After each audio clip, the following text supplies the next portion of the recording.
தமிழக சட்டசபை தேர்தல் 2026ஆம் ஆண்டு நடைபெற இருக்கிறது.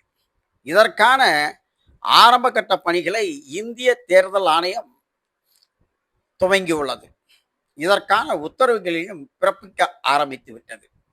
தமிழக சட்டசபை தேர்தல் எந்த மாநில அரசு தேர்தலாக இருந்தாலும் அந்த மாநிலத்தில் இருக்கும் மத்திய மாநில அரசு ஊழியர்கள் மற்றும் ஆசிரியர்கள் தேர்தல் பணிக்கு ஈடுபடுத்தப்படுவார்கள்.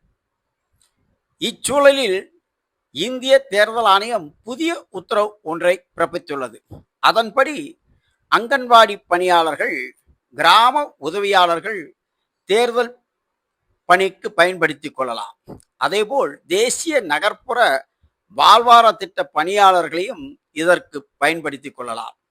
மத்திய மாநில அரசு ஊழியர்கள் அல்லது ஆசிரியர்கள் பணிக்கு வர முடியாத சூழலில் அவர்களுக்கு பதிலாக அங்கன்வாடி ஊழியர்கள், கிராம உதவியாளர்கள் மற்றும் தேசிய நகர்ப்புற வாழ்வார திட்ட பணியாளர்களை பயன்படுத்திக் கொள்ளலாம் என்று முதல் உத்தரவை இந்திய தேர்தல் ஆணையம் தமிழக அரசுக்கு உத்தரவிட்டுள்ளது.